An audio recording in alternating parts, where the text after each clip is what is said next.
Cyril est au Brésil, à la poursuite des pires poissons prédateurs d'Amazonie. On doit remonter le rapide en poussant le bateau. Parce que bien sûr, la meilleure zone de pêche, les meilleures zones de pêche, en fait, elles sont en amont du rapide. La taille de ce piranha, un monstre. Regardez-moi les dents sur ce poisson.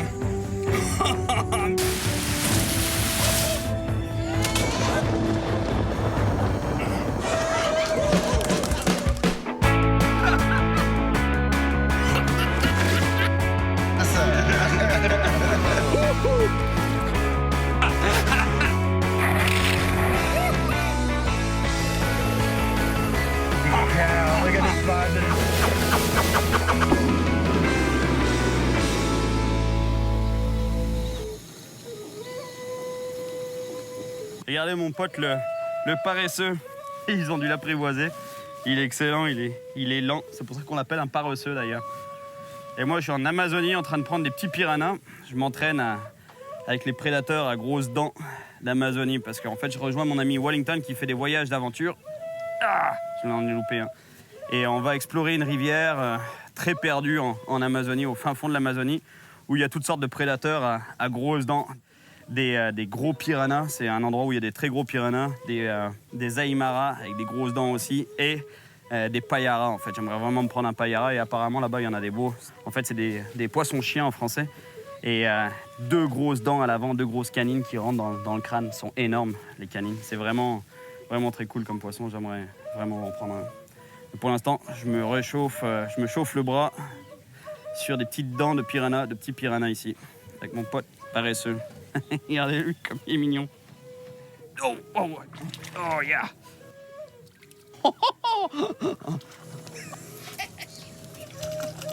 C'est grand, hein?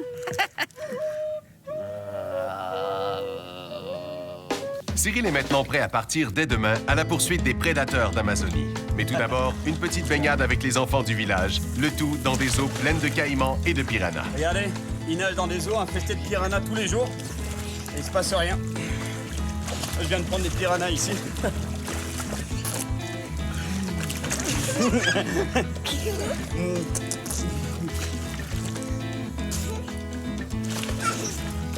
Au petit matin, Cyril prend la route en direction de la petite ville de Piraitanga.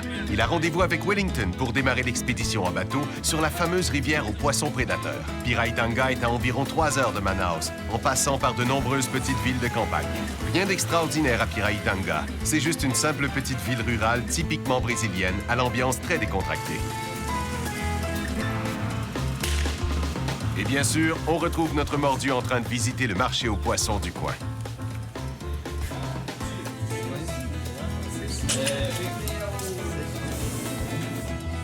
Ces piranhas sont un signe que Cyril est sur la bonne piste. Les prédateurs aux dents acérées d'Amazonie se rapprochent. En attendant Wellington, Cyril a du temps à tuer. Il en profite pour aller voir les dauphins d'eau douce en train de s'alimenter près des quais. Regardez ça, c'est excellent, des botos. Botos, c'est en fait le dauphin d'eau douce d'Amazonie. La dernière fois, d'ailleurs, j'en avais vu des roses. Ça, c'est l'autre espèce de boto. Le rose, lui, n'a pas de nageoire dorsale, alors que lui, il a une nageoire dorsale et il est gris, en fait, alors que l'autre est rose. Et là, ils sont en train de se gaver de... Il doit y avoir du poisson. Regardez le petit poisson, là. C'est excellent. Ils sont en train de chasser juste là. Cyril commence à trouver le temps long avant de s'embarquer sur la rivière. Mais il doit attendre l'arrivée du bateau. Au moins, Wellington est arrivé, lui. Mais le bateau et l'équipage ne sont par contre toujours pas là. En attendant, il décide d'aller faire quelques courses. J'ai pris tous les stylos que je pouvais trouver et tous les crayons de couleur, toute la pile de crayons de couleur. Pareil pour les petits livres, les petits cahiers en fait pour les enfants du village. Uma bola só? E se se perde uma bola? Aí a gente vai ter que fazer uma de coco. Uma de coco. De coco, pegam. Mieux vaut tard que jamais. Le bateau et l'équipage viennent finalement d'arriver. En fait, pas certain que beaucoup de princesses accepteraient de séjourner sur le Princesa Stephanie. Ici, pas de cabine, on dort sur le pont et dans des hamacs. C'est bon, c'est pas le genre de truc qu'on veut qu'il lâche pendant la nuit. Nous, il faut qu'il soit bien solide quand t'es en train de dormir tranquillement dans ton hamac et que ça lâche. Ça fait pas du bien. Enfin, j'imagine, ça m'est jamais arrivé. Did you see that? Yeah. I'm not getting this one. You stick to that one, that's yours. C'est vrai que pour dormir confortablement dans un hamac, en fait, il faut jamais se mettre comme on penserait qu'il faut se mettre dans un hamac, c'est-à-dire droit comme ça. Non, parce que là, on est complètement incurvé. Ce qu'il faut, c'est se mettre de côté. Comme ça. Et là, on est plat, enfin presque. Puis on peut dormir tranquillement sans avoir le dos cassé en deux. Là. Tranquillement? Ouais. Du moins jusqu'à ce que le moteur diesel de Stéphanie se mette en route.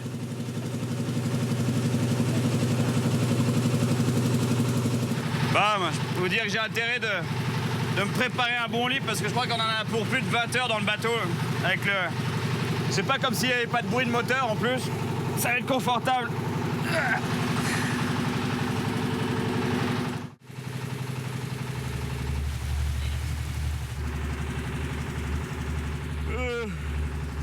Plus que 16 heures de voyage.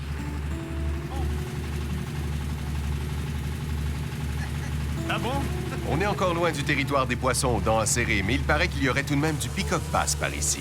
Et vu que le bateau tire 2 barques, Cyril en profite et part à la pêche avec Watson, le frère de Wellington. C'est cool, on va faire un tour à la pêche avec le petit bateau.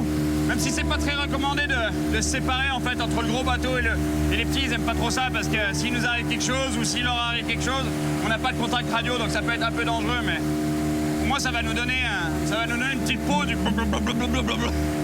du moteur diesel.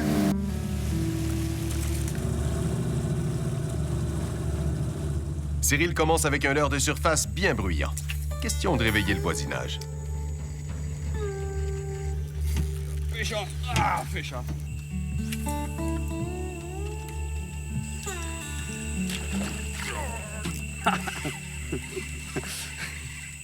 Oh, ça sentait l'attaque dans ce coin-là. Et c'était pas manqué. C'est un tout petit, mais bon. Muito bonito, hein? É bonito este, hein? Sim. Pequeno, mas bonito. É. Un superbe petit peacock, en effet. Mais les gros ne semblent pas très actifs sur les leurres de surface. Il est temps d'aller les réveiller dans leur fosse avec un bucktail jig, un leurre qui descend profond.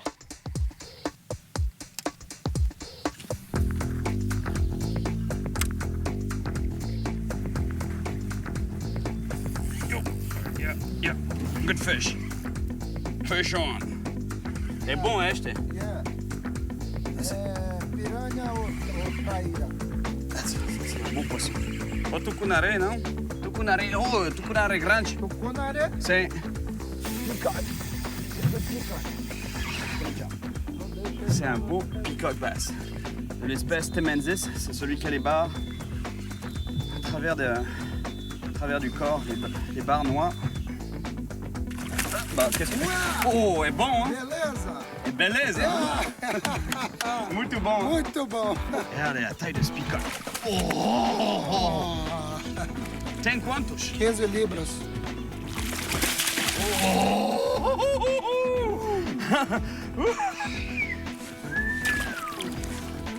yes! Yes! Muito bom, muito lindo, hein? Assim. É bom, Muito este, bom, hein? grande. Grande, hein? É. Avec un petit jig et des billes dedans. Je peux vous dire qu'il l'a pas raté. Oh. Regardez la beauté de ce poisson, les couleurs. Et en fait, c'est un mâle, lui. On le voit par la bosse qu'il a sur la tête. C'est une accumulation de graisse qu'ils ont là-dedans. Et on ne sait pas exactement pourquoi il y a de l'accumulation de graisse. Ce qui est sûr, c'est que ça se produit en fait à l'époque de la reproduction. En fait, parce que les peacocks, les mâles, ils gardent le nid. Donc peut-être qu'ils se servent de cette graisse parce que pendant qu'il utilise beaucoup d'énergie, son énergie pendant qu'il défend le nid contre les prédateurs. Donc c'est peut-être ça que ça lui sert, mais il n'y a pas de preuve scientifique là derrière. Ce qui est sûr et certain, par contre, c'est que c'est de la graisse.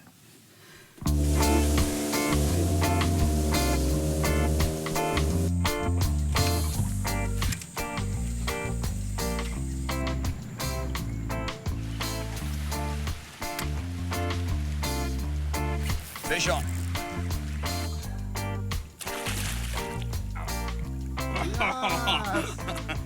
Muito bom, muito bom. Veste a cola, piranha come eso, non? É, come. Regardez la queue, c'est les piranhas qui lui ont mangé un petit peu de la queue.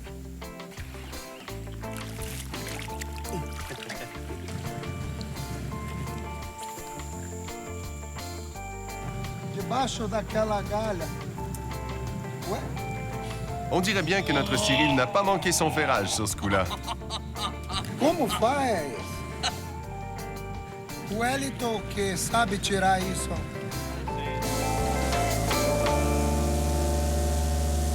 Okay, I got it. Okay? Ready?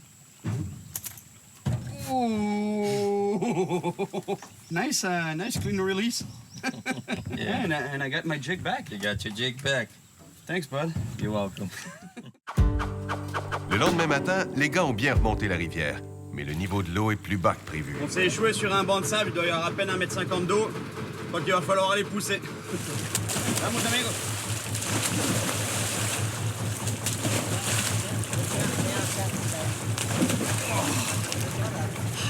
Essayez de s'assurer qu'on est au nôtre quand on fait ça. Hein. Le gars, il a les mains et la tête dans l'hélice. Le bateau, le moteur tourne. En tout cas, il faut faire confiance à son ami. S'il part à une vitesse, il y a de la bouffe pour Piranha.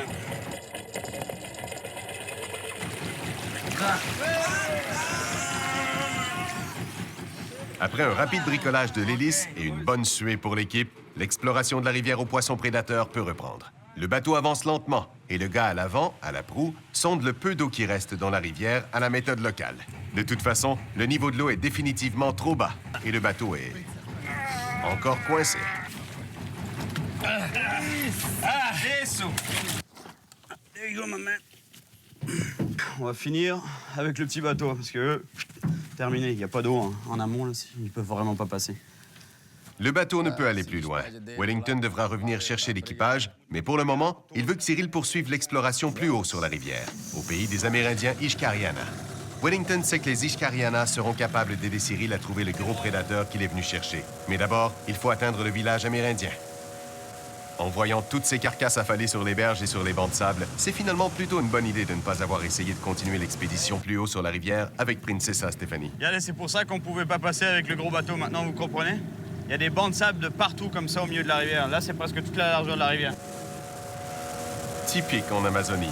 Une bonne averse subite trempe nos amis. Mais c'est pas grave. Ils tentent leur chance sur un spot prometteur avec quelques rochers. Fish on. Nice. Yeah. Fish on.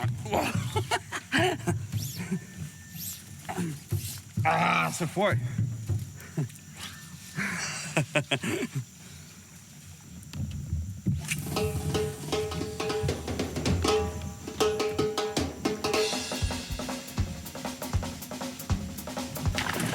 Oh, fish on.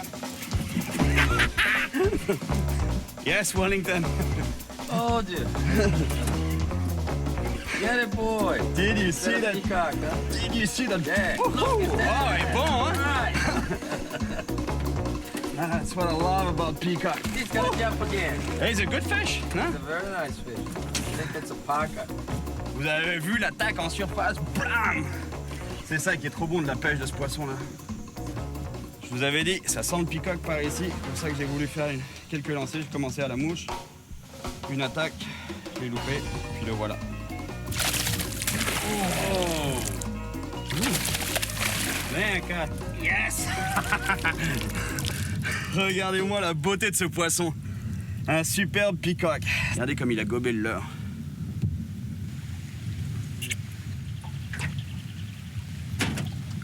C'est encore un magnifique pick de basse. Mais ce n'est toujours pas le poisson prédateur que Cyril recherche. De ses récentes explorations sur la rivière, Wellington sait que le royaume des poissons aux dents acérées d'Amazonie commence quelque part au-delà du village indien vers lequel il se dirige. Espérons que les Ishkariana permettront à Cyril d'atteindre cette zone, le royaume des poissons prédateurs d'Amazonie. Bom dia! Bom dia, pessoal. Bom dia! Tudo bem? Olá! Você é o Ciril. Tudo bem? Ciril. Dá um É o abraço chefe? nele. Chefe, chefe da villagem, sim? Muito prazer. Olá, Oi. tudo bem? Bom. Tudo bem? E você sabe o que ele falou agora?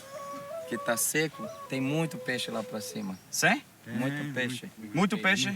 Por cima da Traíra grande. trair. Esse é amigo meu, muito amigo, é.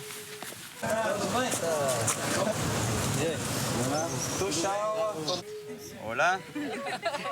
Hola, tudo bem? Hola. Hola. Hola. Quiero. ¿Sí? Ah, qué bon. Muito bom. Yeah. Agora sim. Agora faço parte da família. Ça les fait rire, ça. C'est excellent, j'adore ça. On est tellement bien accueillis. Oh, va tocar guitare? Les villageois sont tellement accueillants qu'ils ont même organisé un petit concert.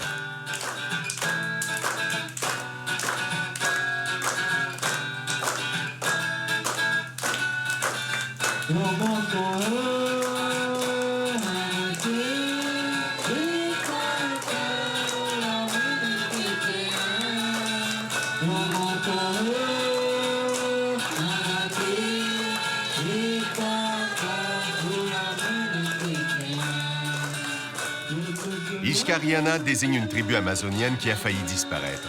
Aujourd'hui, moins de 1000 personnes dans toute l'Amazonie parlent encore cette langue. Grâce à un programme d'éducation et de médecine mis en place entre les villages Ixcariana, ces Amérindiens, leur langue et leur culture ont réussi à conserver leur existence. Chapéu. Ils sont tellement mignons. Ils sont tellement mignonnes, c'est hallucinant. Papéo. Agora.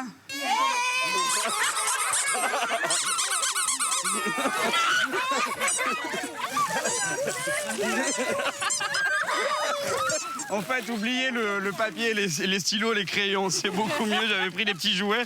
C'est bien mieux. Wow. Muito bom. Melhor que o papel.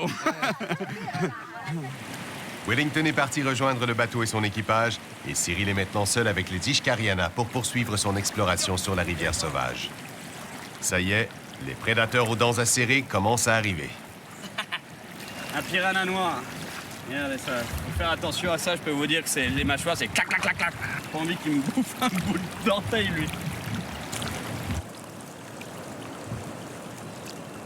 Je fais vraiment attention, je peux vous dire, je le tiens très serré parce que pas envie qu'il se retourne et qu'il me chope le doigt, parce que ça, c'est l'espèce de piranha, c'est le piranha noir, black piranha, c'est ceux qui deviennent les plus gros. Ça veut dire que les dents sont forcément proportionnelles à la taille du corps. Il y a les dents que ça.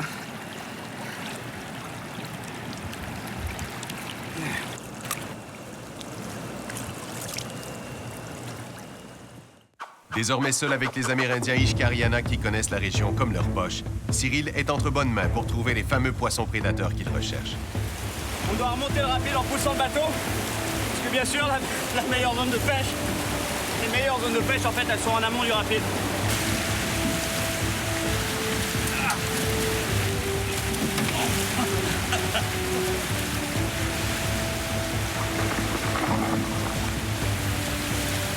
Après avoir aidé l'embarcation à passer la partie la moins profonde des rapides, les villageois sont retournés chez eux, laissant Cyril seul avec son guide Inyoké. Ils ont peut-être passé la section peu profonde, mais maintenant, place à des rapides plus sérieux.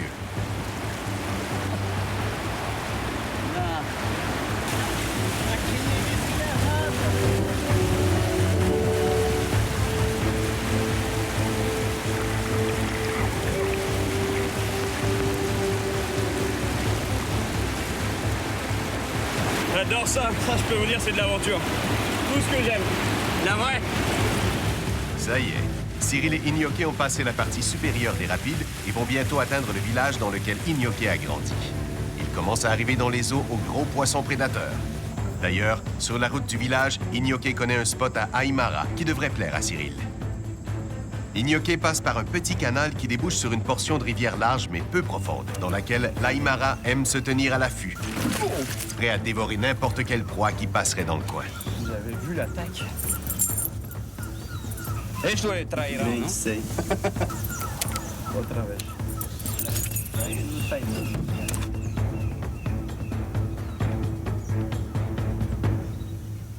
Oh, corto a ligne.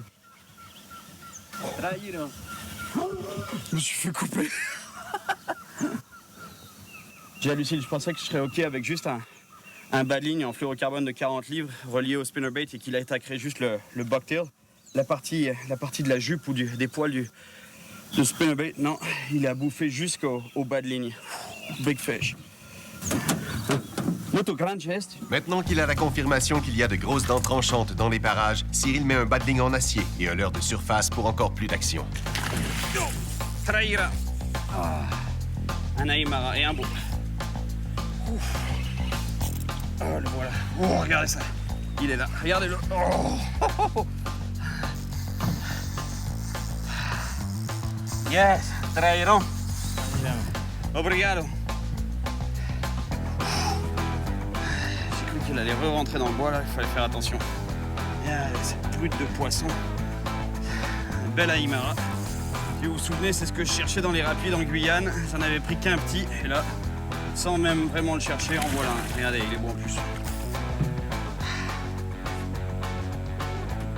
Oh yes.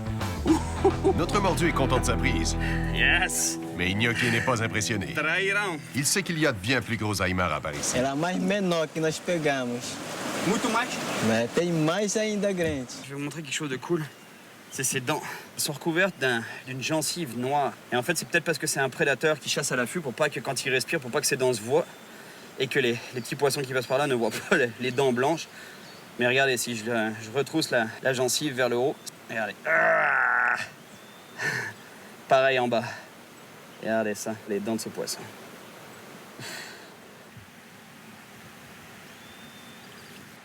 Muito obrigado. Você é muito bom pescador.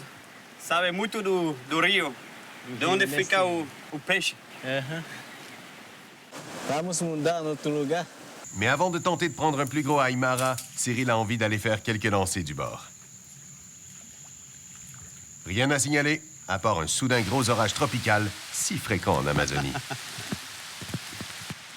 Hallucinant, il est sorti de nulle part cet orage. Quand il pleut en Amazonie, l'humidité ambiante donne froid, mais l'eau, elle, reste très chaude. Ah, je me sens comme dans ma baignoire en ce moment.